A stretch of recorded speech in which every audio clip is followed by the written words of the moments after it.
Bayangkan seorang pria, ia telah menunaikan sholat selama 40 tahun, 5 waktu, tidak pernah tertinggal. Subuh di masjid, isya pun tidak dilupakan. Ia hafal surat-surat panjang, gerakannya sempurna, dan janggutnya pun lebat. Tapi tahukah kamu, di akhirat, amalannya ditolak, sholatnya tidak diterima, dan dia termasuk golongan yang merugi. Mengapa bisa begitu? Dalam sebuah kisah, disebutkan ada seseorang yang telah rajin beribadah selama puluhan tahun. Namun ketika ajal menjemput, ia merasa yakin bahwa tempatnya di surga. Tapi ternyata Allah menolaknya, karena selama hidup dia menyimpan kesombongan, kemunafikan, dan kezaliman terhadap orang lain. Rasulullah Shallallahu Alaihi Wasallam bersabda, "Tahukah kalian siapa orang yang bangkrut?" Para sahabat menjawab, "Orang yang tidak punya dinar dan tidak punya harta." Beliau bersabda, "Bukan, orang yang bangkrut adalah orang yang datang pada hari kiamat dengan pahala sholat, puasa, dan zakat. Namun dia pernah mencaci orang lain, memfitnah, memakan harta orang, memukul, dan menumpahkan darah. Maka pahalanya diberikan kepada orang-orang itu. Jika pahalanya habis sebelum tuntas, dosa orang-orang itu ditimpakan kepadanya, lalu dia dilempar ke neraka." HR Muslim nomor 2581. Ada banyak alasan mengapa sholat seseorang tidak diterima. Ini bukan tentang kuantitas, tapi tentang kualitas dan keikhlasan. 1. Riya, beribadah karena ingin dipuji.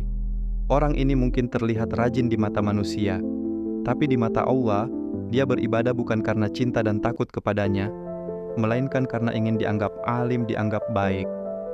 Allah berfirman dalam hadits qudsi, "Aku paling tidak butuh sekutu. Siapa yang beramal karenaku dan karena selainku, maka aku tinggalkan dia dan sekutunya itu." 2. Tidak khusyuk dan lalai. Sholat dikerjakan seperti rutinitas otomatis, bacaan dilafalkan, tapi hati tidak ikut hadir. Dalam surah Al-Ma'un, Allah menyebut, "Celakalah orang-orang yang sholat, yaitu orang-orang yang lalai dari sholatnya." Bukan tidak sholat, tapi lalai. 3.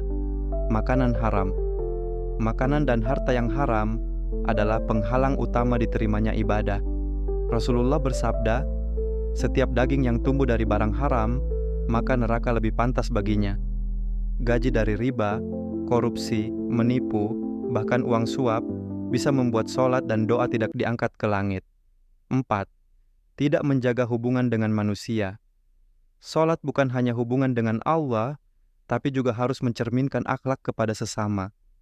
Apa artinya sholat jika masih suka berdusta, menyakiti istri dan anak, menipu rekan kerja, atau menyebar aib orang lain di media sosial?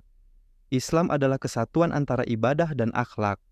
Jika akhlak rusak, ibadah bisa kehilangan nilainya. 5. Tidak sesuai tuntunan Nabi, sholat harus mengikuti tata cara yang diajarkan oleh Rasulullah Sallallahu Alaihi Wasallam.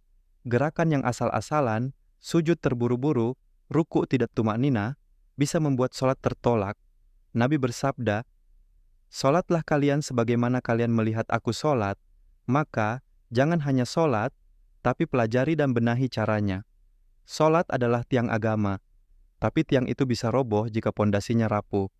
Jangan tunggu ajal mendekat baru menyesal. 40 tahun bukan waktu yang sebentar. Tapi waktu itu bisa tak berarti jika tidak disertai ikhlas, ilmu, dan akhlak. Mari kita renungkan, apakah sholat kita hanya gerakan fisik, atau sudah menjadi cahaya dalam hati? Apakah sholat kita diterima, atau sekadar menggugurkan kewajiban?